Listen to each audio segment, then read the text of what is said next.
Hello नमस्कार। सीसेप के पहले राउंड की अलॉटमेंट के बाद आखिर बच्चों को क्या करना है और कहीं ऐसा ना हो कि अलॉटेड सीट कैंसिल हो जाए, जोसा वाली सीट भी कैंसिल हो जाए, सीसा वाली भी सीट कैंसिल हो जाए, साल खराब हो जाए। एक बात ध्यान से समझ लीजिएगा।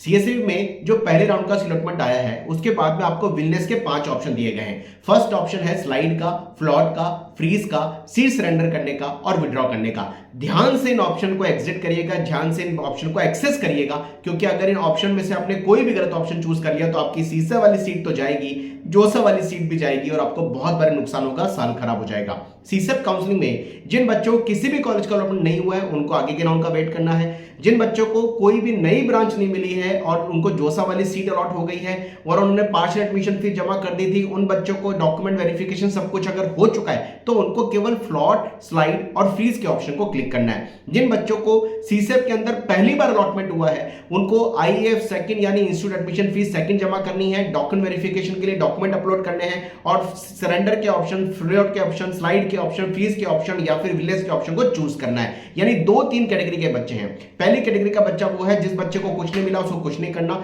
दूसरी कैटेगरी का बच्चा जिसको जोसा की सीट वापस मिल गई है उसको केवल विलियमनेस के ऑप्शन को चूज करना है, डॉक्यूमेंट अपलोड करने की जरूरत नहीं है। और तीसरा वो बच्चा जिसको पहली बार सीसेप के अंदर अलॉटमेंट हुआ है उसको इंस्टीट्यूट एडमिशन फीस जमा करनी है, डॉक्यूमेंट अपलोड करना है और वेरिफिकेशन करवा करके अपनी ऑनलाइन रिपोर्टिंग के प्रोसेस को कंप्लीट करना है। ध्यान से समझिए, अगर आपको वो सीट जो अलॉट हुई है थोड़ी सी भी समझ आ रही है आप उसको फ्लॉट और स्लाइड करिए। अगर आपको फ्लॉट करना है तो फ्लॉट करिए, अगर वही कॉलेज के भी ब्रांच तो स्लाइड करिए, फ्रीज मत करिएगा, क्योंकि सेकंड राउंड में सबसे ज्यादा चेंजेस आने की प्रोबेबिलिटी रहती है। अगर वो सीट आपको बिल्कुल पसंद नहीं आ रही है, आपको लग रहा है यार कुछ भी हो जाए मुझे इस ब्रांच में जाना ही नहीं है और सेकंड राउंड की काउंसलिंग में जाना है, तो आप सरेंडर करके अपग्रेड करा सकते हैं। सरेंडर करने पर जो आपको सीट जिस सीक्वेंस नंबर में मिली अब उसके ऊपर अपग्रेड होगा, उसके नीचे अपग्रेड नहीं होगा और वो सीट आपकी कैंसिल हो जाएगी। लेकिन सरेंडर बहुत ध्यान से करिएगा, क्योंकि अगर आपने एक बार सरेंडर कर दिया ना, हो सकता है सेकंड राउंड में आपको कुछ ना मिले तो जोसा वाली सीट भी आपके हाथ से गई, सीसा वाली भी सीट आपके हाथ से चली जाएगी। इसलिए सरेंडर के ऑप्शन को बहुत सोच समझ के करिएगा।